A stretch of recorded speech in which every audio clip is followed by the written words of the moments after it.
예수님의 가르침은 사람들에게 언제나 새롭고 파격적이었습니다. 오늘 본문에 보시면 한 청년이 예수님께 질문을 합니다. 선한 선생님이여, 내가 무슨 선한 일을 하여야 영생을 얻으리까? 이때 주님은 뭐라고 말씀하시나요? 계명을 지키라, 이렇게 말씀하십니다. 율법의 대명사가 모세였습니다. 모세가 하나님께로부터 시내산에서 받아온 계명이 십계명이지요. 그 십계명을 말씀하고 있습니다. 예수님께서 오늘 말씀합니다. 본문에는 십계명에서 빠져서 5계명부터 이렇게 나와 있는데, 1계명 너는 나 외에 다른 신을 두지 말라. 2계명 우상 숭배하지 말라. 3계명 여호와의 이름을 망령되이 일컬지 말라. 4계명 안식일을 거룩하게 지키라. 그리고 5계명에 가가지고 내 부모를 공경하라. 6계명 살인하지 말라. 7계명 간음하지 말라. 8계명 도둑질하지 말라. 9계명 뭐죠? 내 이웃에 대하여 거짓 증언하지 말라. 10계명 내 이웃의 소유를 탐내지 말라. 이렇게 해서 10계명이 있는데, 여러분 뒤편에 보시면 10계명이 나와 있어요. 성경 맨 뒷장에. 아시죠? 그걸 오늘 말씀하고 있습니다. 그때 청년이 주님께 아뢰기를 내가 이 모든 것을 다 지켰습니다 라고 아주 얘기를 합니다. 그때 청년이 주님께 이제 또 말하죠. 그러면서 청년이 아직도 제게 무엇이 부족합니까? 라고 예수님께 재차 묻습니다. 계명을 어릴 때부터 그 청년이 다 지켰다라는 거예요. 그래서 저에게 더 부족한 것이 없는지를 물은 것입니다. 주님은 이때 마태복음 19장 21절을 말씀하시죠. 21절 말씀 우리가 한번 더 보도록 하겠습니다. 19장 21절 말씀이요. 시작. 예수께서 이르시되 내가 온전하고자 할진대 가서 내 소유를 팔아 가난한 자들에게 주라. 그리하면 하늘에서 보화가 내게 있으리라. 그리고 와서 나를 따르라 하시니. 아멘. 자기의 소유를 다 팔고 이웃에게 소유를 팔아 이웃을 돕고 그런 다음에 나를 따르라, 이렇게 말씀하고 있습니다. 그러자 그 청년이 돈이 많은 까닭에 부자였기 때문에 근심하며 돌아갔다라고 본문은 기록하고 있습니다. 재산이 아까워서 그냥 돌아가 버린 겁니다. 예수님께 영생이 어떤 건지를 묻고자 왔죠. 영생 아시잖아요. 요한복음 17장 3절에 영생은 곧 유일하신 참 하나님과 그가 보내신 자 예수 그리스도를 아는 것이다 라는 말씀을 여러분이 다 기억하고 계실 거예요. 그런데 그 청년은 그냥 돌아갔다라고 한 것입니다. 그래서 예수님께서 이어서 말씀하시길 부자가 천국에 들어가기가 어렵다. 얼마만큼 어렵냐? 낙타가 바늘귀에 들어가는 것이 부자가 천국에 들어가는 것보다 더 쉽다. 바늘귀 아시잖아요, 여러분. 집중해가지고 봐야만이 실을 깰 수 있을 만큼 아주 작은 바늘구멍인데 커다란 낙타가 그 바늘 구멍을 통과하는 것이 부자가 천국에 가는 것보다 더 쉽다라고 말씀하고 있습니다. 또 예루살렘의 성전에 가면 실제로 낙타가 드나드는, 동물들이 드나드는 문이 있었는데 아주 좁습니다. 그걸 또 말한다라고도 합니다. 사랑하는 여러분, 오늘 주님이 말씀하시기를 새 계명을 지키는가라고 우리들에게 묻고 있습니다. 새 계명, 즉 재물에 대해서 청지기 의식을 가지라는 겁니다. 그 청년은 부자였습니다. 재물이 많았습니다. 그래서 누가복음 18장에는 젊은 관원이라고 관리라고 묘사하고 있습니다. 그런 부자에다가 세상에서 출세하여 권세를 가지고 있었다라는 겁니다. 그자는 이제 영생을 얻는 것이 궁금했습니다. 그래서 예수님께 와서 질문을 한 것이죠.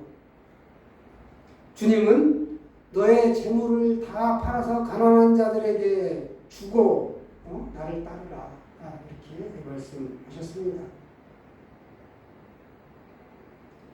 이 사람을 보면 우리가 바탕이 참 선한 사람이라는 걸 알 수 있죠. 예수님을 부를 때 호칭이 선한 선생님이여 라고 부릅니다.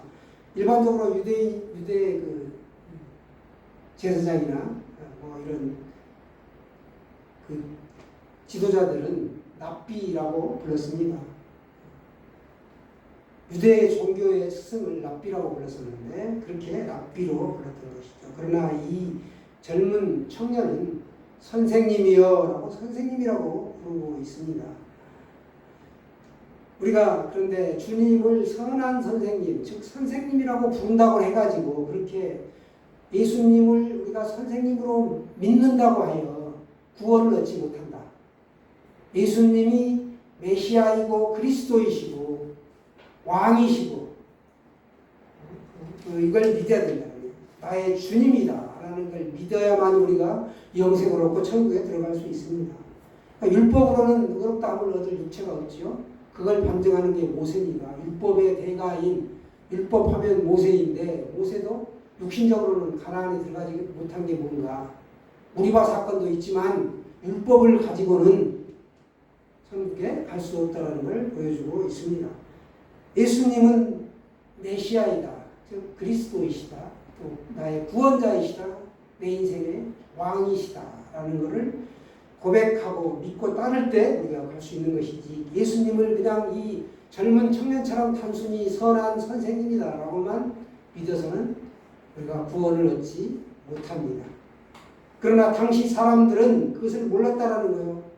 유일하신 참 하나님 독생자 예수 그리스도 그가 보내신 자를 우리가 알아야만이 되고 따라야 되는데 그걸 몰랐다라는 겁니다. 그래서 그들은 어떻게 하면 영생을 얻는지를 이 젊은 관원처럼 물었던 것이죠. 영생, 영원한 생명, 영원히 살아가는 생명입니다. 우리 인간은 이 땅에서 길어야 기껏해야 100년 남짓 살아갈 수 있습니다. 근데 어찌 영원히 우리가 살 수 있겠습니까? 우리 인간의 병이 찾아오고 죽음이 찾아오면 마땅히 땅에 묻혀 썩어지는 것이 육신입니다. 그러나 영혼은 영원한 천국에 들어간다는 것이죠. 그리고 주님이 재림하시면 우리 몸은 부활하시고 영혼육이 결합하여 이제 그때 완전한 한 몸이 되는 거죠. 그래서 새하늘과 새 땅에서 우리가 영원히 살아간다라는 것입니다. 그것이 바로 영생을 누리게 된다는 것이죠. 믿으십니까? 예, 우리는 예수님을 믿어서 하나님의 자녀가 되고 영생을 얻게 되었습니다. 그래서 예수님 안에 생명이 있고 예수님을 영접하는 자 영원한 생명을 얻게 됩니다. 그러나 그때 그 청년은 그것을 몰랐던 것이죠. 예수님은 그 청년에게 뭐라고 얘기합니까? 말씀하십니까? 계명을 지키라라고 말씀하셨습니다. 18절 19절에 여러분이 가지고 계신 성경을 보시면 이르되 어느 계명이 오니까 예수께서 이르시되 살인하지 말라, 간으지 말라, 도둑질하지 말라, 거짓 증언하지 말라, 내 부모를 공경하라, 내 이웃을 내 자신과 같이 사랑하라 하신 것이니라.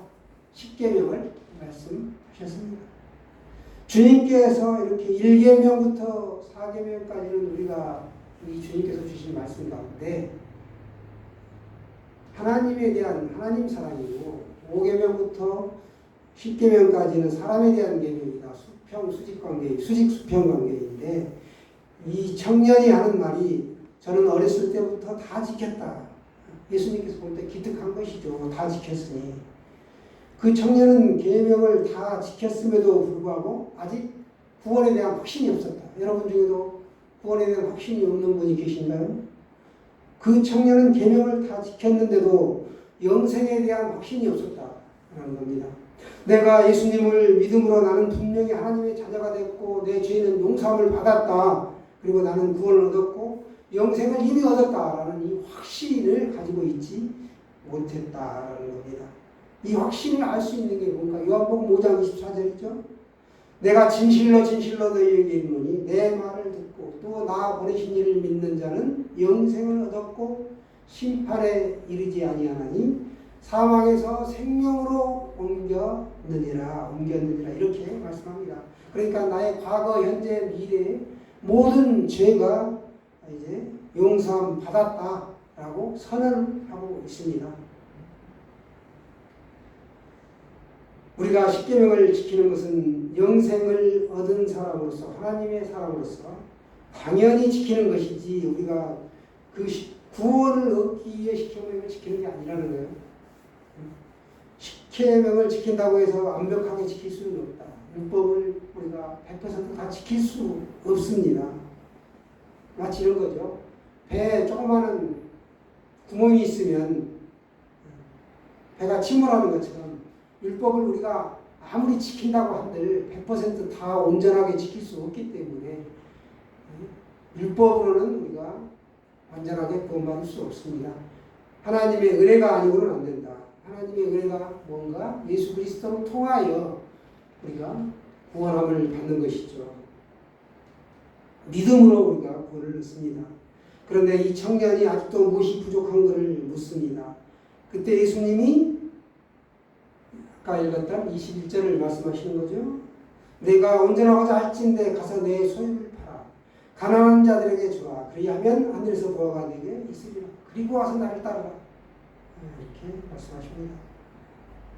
그러면 내게 하늘의 보화와 상급이 있을 것이다. 이렇게 말씀하셨습니다. 청년은 그러나 불행하게도 근심하며 돌아가 버렸습니다. 그는 영생을 얻는 것보다 재물이 더 귀하다라고 재물을 선택한 것입니다. 재물을 팔아서 가난한 사람들에게 준다는 것, 그것이 엄두가 나지 않은 것입니다. 사람들은 그렇습니다. 재물 앞에서는 이렇게 약한 모습을 보인다는 거예요. 그 청년 역시 영생을 포기하고 돌아가 버렸습니다. 재물 때문에 그렇게 한 것입니다. 주님이 말씀하십니다. 23절 여러분이 가지고 계신 성경 23절로 보시겠습니다. 예수께서 제자들에게 이르시되 내가 진실로 너희에게 이르노니 부자는 천국에 들어가기가 어려우니라. 부자가 천국에 들어가기 어렵다. 쉽지 않다. 그 재물이 아까워서 재물을 하나님보다 더 사랑하기 때문에 천국 가기가 어렵다라는 겁니다. 여러분 어떻게 보면 부자가 안 되는 게 다행일 수도 있습니다. 부자가 되면 자나깨나 돈 걱정 때문에 잠을 못 자기도 하고 그 돈 때문에 형제 자매 간의 다툼이 일어나고 분란이 생깁니다. 차라리 돈이 없으니 갈등도 없고 잠도 편히 자고 얼마나 좋습니까? 그러나 내가 먹고 쓰고 입고 할 것이 전혀 없으면 또 괴롭죠. 물질 때문에 얼마나 또 괴롭겠습니까? 그래서 이 잠언에 보면 아굴이라는 사람이 기도를 합니다. 나를 부하게도 마옵시고 가난하게도 마음받게 해달라.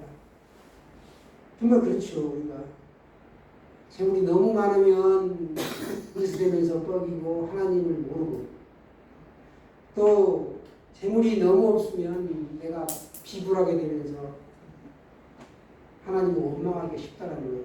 그래서 나를 부하게도 마시고 가난하게도 말게 해달라고 그 아버지 기도를 했는데 나를 부하게도 마옵시고 하면 아멘을 안 해요. 가난하게도 마옵시고 하면 아멘을 하는데 사람들이 은근히 부자가 되고 싶은가 봐. 가난하게 사는 것보다 부자가 낫다 이렇게 생각하시나요? 네. 지나치게 돈이 많다라는 것은 여러 가지 그 불의한 재물이 섞여 있다는 거죠. 24절에 보시면 다시 너희에게 말하노니 낙타가 바늘기로 들어가는 것이 부자가 하나님의 나라에 들어가는 것보다 쉬우니라 하시니 이렇게 말씀합니다. 부자가 천국 가는 것보다 낙타가 바늘기로 들어가는 것이 더 쉽다. 많이 들어본 말씀이 좋고 그만큼 부자가 천국 들어가기가 어렵다는 것입니다. 우리 그리스도인들이 그래서 청지기 의식이 있어야 된다. 청지기라는 것은 자신의 것이 아닌 주인의 것을 관리하는 사람을 우리가 청지기다 라고 말합니다. 쉽게 말하면 이 온 우주 세상 천지의 만물이 다 하나님의 것입니다. 나의 재물도 일터도 직장도 사업체도 모든 것이 나의 수명도 건강도 은사도 다 하나님이 주시는 건데 그걸 내가 일시적으로 이 땅에서 맡아서 관리하는 거예요. 그러니까 하나님이 모든 것을 주셨기 때문에 나는 그것을 단지 관리할 뿐이고 진정한 주인은 하나님이시다라는 걸 고백하고 내가 그 재물을 가난한 사람들에게도 베풀고 구제연금으로도 사용하고 하나님 나라를 위하여 교회에 헌금도 드리고 그렇게 하는 것이죠. 모든 것이 하나님의 은혜이다 라고 합니다. 제가 전에 말씀드렸잖아요. 원불교도 모든 것이 하나님의 은혜입니다 라고 그들도 비록 타종교이지만 플랜카드를 걸어놓고 고백한다라는 거예요. 하물며 예수 믿는 우리가 모든 것이 하나님의 은혜라는 걸 어찌 모르겠습니까? 그래서 나는 청지기이기 때문에 내 것이 아니고 내 주인이신 하나님의 것을 내가 대신 관리하는 사람이다라는 겁니다. 더 쉽게 얘기하면 옛날 대갓집에 가면은 이 집사가 있었습니다. 그 집사들이 그 대갓집의 모든 대소관의 그 재산부터 모든 것들을 다 통틀어서 맡아서 관리를 합니다. 서양의 선교사들이 한국에 와서 보니까 대갓집에 그 모든 것을 관리하는 사람이 있는데 집사라고 부르더라. 영어로 디아콘이죠. 디컨이라고 하는데 디컨. 선교사들이 뭐라고 부를까? 헌신하고 섬기는 집들을 만들었는데 그걸 집사라고 불렀습니다. 그래서 우리가 오늘날 집사라고 부릅니다. 교회에 있는 집들이 거기서 나온 거예요. 재물은 주인의 것이지 그 집사는 그냥 청지기로 맡아서 관리할 뿐이에요. 내 것이 아니고 주인의 것을 잠시 맡아서 관리하는 직분이다. 그리고 주인으로부터 수고의 대가를 받는 겁니다. 맡긴 일에 최선을 다해야 된다라는 거죠. 불성실하면 안 되겠죠. 그래서 우리가 모든 것을 최선을 다해서 관리합니다. 우리 신앙과 인생이 그렇다는 거예요. 재물에 대해서도 하나님께서 내게 맡기신 것이다 라는 겁니다. 은사도 재능도 모든 것이 그렇습니다. 교회를 위해서 우리가 또 헌신합니다. 선교를 위해 헌신합니다. 구제를 위해 헌신합니다. 잘 관리하여 우리가 사명을 감당하는 것이죠. 당연히 우리가 이 땅에서 하나님 중심으로 살아가기 때문에 하나님의 자녀로 구원받은 사람으로 마땅히 행할 길이 바로 그겁니다. 만일 청지기 의식이 없으면 돈이 많으면 그것을 관리하는데 얼마나 힘들겠습니까? 내가 관리하느라고 그 돈에 깔려 죽습니다. 큰 부자들을 보세요. 얼마나 재산 때문에 싸움하는 걸 언론지사를 통해서 우리가 볼 수 있습니다. 욕심이라는 게 끝이 없습니다. 99석 가진 그 부자가 한 석을 더 갖고 싶다라는 얘기 있잖아요. 큰 부자들이 재산 때문에 그와 같이 더 국가를 채우기 위해 노력한다는 겁니다. 또 돈이 없으면 너무 없어서 걱정이다 라는 겁니다. 하나님께 기도하십시오. 아부처럼 나를 부하게도 마옵시고 가난하게도 말게 해달라고.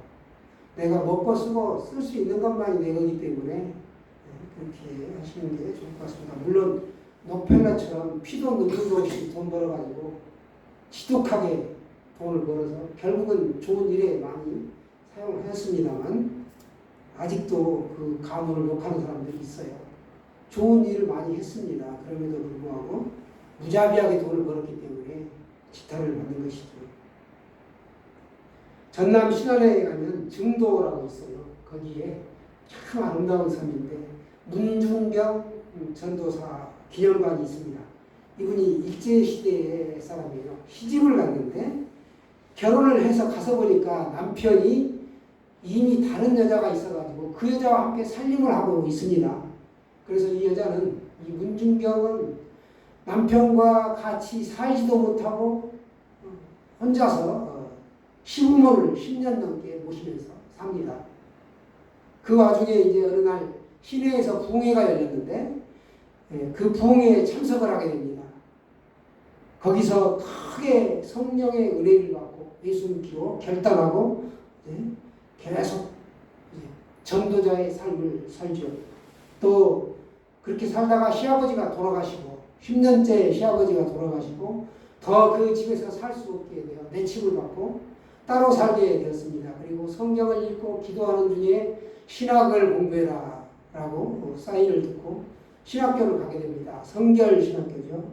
거기에 입학하고 여전도사가 되어 공부한 다음에 다시 증도에 내려와 본격적으로 전도자의 삶을 살게 됩니다. 1년에 고무신이 아주 수컬레 떨어질 정도로 전도를 하고 다녔습니다. 이 섬에서 저 섬으로 오늘날처럼 뭐 교통이 좋은 것도 아니죠. 그리고 가는 곳마다 사람들을 전도하고 교회를 세웠습니다. 그러던 중 해방이 되고 6.25 전쟁이 일어났는데 북한군이 내려와서 그리스도인들을 잡아서 막 죽입니다. 그러면서 이 문준경 전도사를 붙잡아 놓고 미제국주의의 앞잡이라고 하면서 이 공산주의는 신을 안 믿기 때문에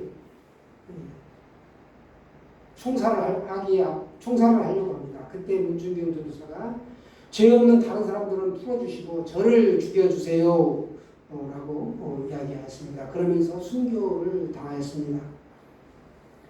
그의 업적은 참 위대하죠. 다른 사람들을 풀어달라고 하면서 자신은 죽었다라고요. 거기 가면 복음화율이 70%가 넘습니다. 그래서 안 믿는 가정이 그렇게 많지 않아요. 익산도 복음화율이 30.5% 정도 이렇게 되는데 몽불교, 천주교, 우리 그리스도교, 천이렇게 쭉 있는데요. 불교도 있고요. 그럼에도 불구하고 우리가 믿는 이 예수교, 그리스도교가 30.5% 정도 된다. 다행스러운 일이죠. 참 타종교의 그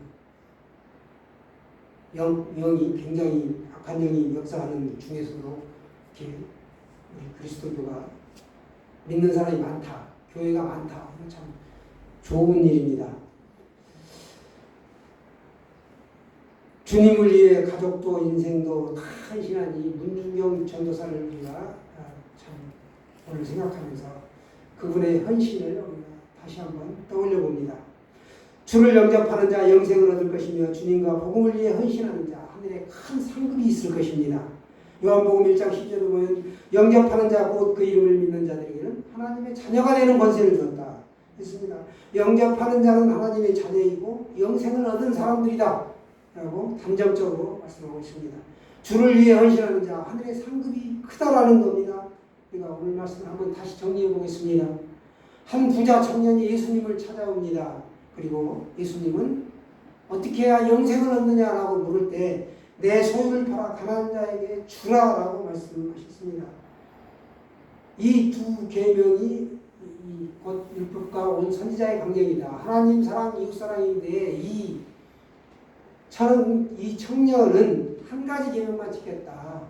하나님 사랑 계명만 지켰지 이웃 사랑 계명을 지키지를 않았습니다. 내 소유를 팔아 가난한 자들에게 주라. 이웃 사랑을 하지 않았던 것이죠. 새 계명, 청지기 정신, 서로 사랑하라. 예수님은 서로 사랑하라고 말씀하셨는데 이 청년은 재산이 무척 아깝다라고 느끼는 것이죠. 물론 젊은 나이에 그와 같은 재산을 모았다는 건 불이한 재물이 물론 있었을 것이고 땀 흘리지 아니하고 모은 것이 있었을 것이다 라는 것을 우리가 알 수 있습니다. 땀 흘려서 내 소산을 먹으라고 하나님은 말씀하였습니다. 그래서 청년은 재물이 아까운 거로 근심하며 갔습니다. 슬퍼하며 갔다라는 거예요. 재산도 가질 수 있었는데 영생을 누릴 수가 없었기에 마음이 괴로웠던 것입니다. 자기가 또 기대했던 대답이 예수님께로부터 돌아오지 않았기 때문에 마음이 한편으로 상했습니다. 재산과 생명을 소유할 수 있는 길을 기대했는데 그는 그 두 가지 것 중에 영생을 포기하기로 결정하였습니다. 그리고 과감하게 나는 재산을 보유하겠다라는 마음으로 돌아서고 맙니다. 참으로 안타까운 잘못된 선택입니다. 여러분, 이 땅에서 우리가 청지기로 새 계명을 실천하며 사시기를 축원합니다.